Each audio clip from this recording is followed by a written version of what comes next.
सातारा जिल्ह्यात सुद्धा रात्रीपासूनच मुसळधार पाऊस बघायला मिळतोय। कोयना धरण कन्हेर धरणातून पाण्याचा विसर्ग बघायला मिळतोय। पावसामुळे साताऱ्यात ठिकठिकाणी मोठ्या प्रमाणात पाणी साचलेलं आहे।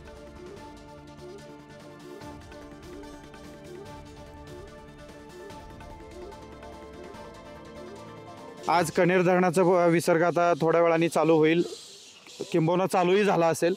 त्यामुळे नदीपात्रामध्ये वाढ झालेली आहे। सदरभू इथल्या ग्रामपंचायतीने इथे जे स्थानिक आमचे जे युवक आहेत त्यांनी संपूर्ण इथल्या लोकांना त्यांचं पशुधन किंवा जे काय असेल ते नदीपात्रात जाऊ नका म्हणून तशा नोटिसाही बजावलेल्या आहेत। इथं नदीकाठी काही हॉटेल्स आहेत त्यांनाही आपण नोटिसा दिलेल्या आहेत की बाबा सदरभू आता नदीपात्रामध्ये वाढ होईल।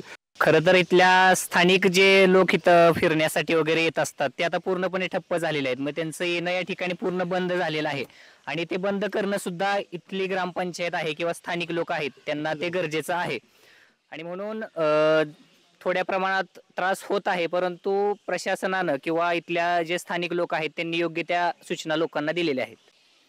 काल रात्रीपासूनच सातारा जिल्ह्यामध्ये मुसळधार पाऊस पडत आहे आणि या मुसळधार पावसामुळे देखील साताऱ्यातील जनजीवन देखील विस्कळीत झालेलं आहे। मी सध्या उभा आहे साताऱ्यातीलच संगम माऊली या गावामध्ये।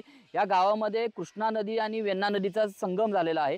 आता थोड्याच वेळापूर्वी कन्हेर धरणातून देखील पाण्याचा विसर्ग सुरू झालेला आहे आणि आता माझ्या बाजूला तुम्ही बघू शकता या संगमामध्ये देखील छत्रपती संभाजी महाराजांचे पुत्र असलेले छत्रपती शाहू महाराज यांची समाधी देखील पूर्णपणे पाण्याखाली गेलेली आहे। एकंदरीतच पाहायला गेलं तर कोयना धरणामधून देखील आज संध्याकाळी 4 वाजता पाण्याचा विसर्ग होणार आहे।